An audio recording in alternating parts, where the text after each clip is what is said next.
اور یہ کوئی مطلب عیب نہیں ہے. عیب وہ ہے ابو داؤد میں مسند احمد میں کہ آپ گندے کپڑے نہیں پہنتے. وہ نبی الاسلام نے نفرت کی ہے کہ گندے کپڑوں میں ہے. آپ نے فرمایا ایسی کوئی چیز نہیں ملی کہ یہ کپڑے دھو لیتا آپ نے. ایک کے بال بکھرے تو فرمایا کوئی چیز نہیں ملی کہ بال کو اپنے سنوار لیتے.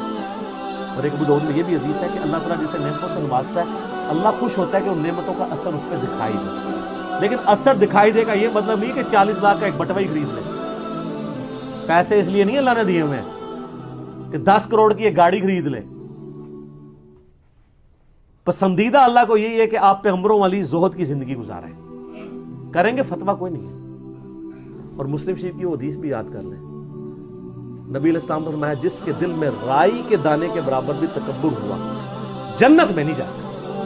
صحابہ پریشان ہو گئے. عرض کہ یا رسول اللہ بعض اوقات ہماری خواہش ہوتی ہے کہ ہمارے کپڑے اچھے ہوں, ہماری جوتیاں اچھی ہوں, بن ٹھن کے رہنا ٹیشن ٹائم. آپ نے فرمایا یہ تکبر نہیں ہے. اللہ بھی خوبصورت ہے اور خوبصورتی کو پسند فرماتا ہے. حق بات سے اناد کرو یہ ہے تکبر, اور دوسروں کو حقیر جانو. آپ مہنگے کپڑے ضرور پہنیں لیکن کسی کم درجے کے کپڑے پہننے والوں سے نفرت نہ کریں.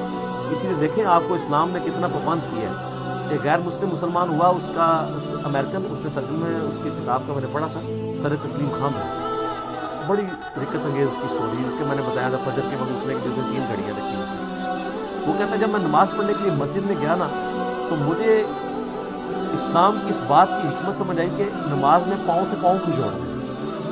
وہ کہتا ہے میں چٹی چمڑی, میرے ساتھ ایک کالا حبشی آ کے کھڑا ہو گیا. میرے دل میں ایک چیز آئی, جب بندہ رکوع میں جاتا ہے کالے اور سفید پاؤں تو بندے کو تھوڑی سی نفرت گھن آتی ہے نا. تو کہتا ہے مجھے رکوع میں جا کے حکمت سمجھ آئی کہ اسلام نے میرا تکبر توڑا ہے کہ اللہ کی بارگاہ میں پہنچ کے سب برابر ہیں, ایک ہی صف میں کھڑے ہو کے معمول ہو. یاد سنتوں کی کتنی حکمتیں ہیں, ان سے محبت کریں. اللہ خوبصورت ہے, خوبصورتی کو پسند کریں. لیکن یہ ٹیشن ٹائٹ آپ ضرور رہیں, لیکن ٹیشن ٹائٹ وہ رہیں جو نبی الاسلام چاہتے ہیں, اپنی مرضی کا ٹیشن ٹائٹ نہیں. وہ ایک بڑی پیاری حدیث ہے, آپ سنیں کہ جھوٹ ہے. وہ حدیث ہے جی سنن ابی داؤد کے اندر, مسند امام احمد کے اندر, المستدرک الحاکم میں ہے. ایک صحابی تھے, ان کا نام تھا خریم الاسدی. وہ بڑے فیشنی صحابی تھے, بڑی لمبی لمبی انہوں نے لٹیں رکھی ہوئی تھی, جس طرح آپ کے ادھر پنڈی کے پاس کے ایک پیر صاحب ہیں, انہوں نے لمبے لمبے بال رکھے ہوئے اور بڑے خوبصورت کپڑے پہنتے تھے اور زمین پہ گھسڑ رہے ہوتے تھے. اب لاڈلے بھی تھے, بڑے فیشن والے بھی تھے. تو نبی الاسلام نے ان کو ڈائریکٹ نہیں پوچھا.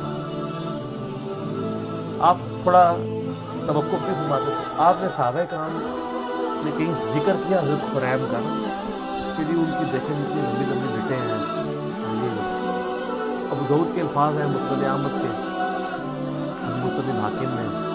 نبی الاسلام اور میں خریم تو بڑا اچھا آدمی ہے, بس ایک اپنے بال چھوٹے کروا لے اور اپنی تہمت کو ٹخنوں سے اوپر کر لے اور آدھی پنڈلیوں تک کرے تو کیا ہی بات ہے. تو صحابہ کرام نے نبی علیہ السلام کا بس پیغام اس کو بھجوایا کہ تیری تو حضور نے بڑی تعریف کی ہے, بس 2 چیزیں ہائی لائٹ کی ہیں. کیا یہ بال, اب بالوں سے آپ کو پتا ہے نوجوانوں کو کتنا پیار ہوتا ہے. سر یہی بابی میں اور صحابی میں فرق ہے, یہی بابی اور صحابی میں فرق ہے. آپ بابوں کے پیچھے چلتے ہیں, صحابہ کرام نبی علیہ السلام کے فرمان کے پیچھے چلتے ہیں. آپ کی مسلمان عورت کو مرتے دم تک پردے کی اہمیت سمجھانی پڑتی ہے. صحابیات کو ایک دفعہ پتہ چلتی تھی, وہ کہتی تھی لبیک یا رسول اللہ, یا رسول اللہ حاضر, جو آپ نے سمعنا واطعنا. تو حضرت خریم نے اس طرح لیا اور اپنے بال جو ہیں وہ کانوں کی لو تک کر دیے. بالوں سے کتنی نوجوانوں کو محبت ہوتی ہے. اور اپنی تہمت ٹخنوں سے اوپر کر کے آدھی پنڈلی تک لے گئے. اور صحابہ کہتے ہیں ہم نے پوری زندگی پھر ان کے نام لمبے بالوں میں ان کو دیکھا ہے اور نہ کبھی ان کی تہمت ٹخنوں سے نیچے ہوئی.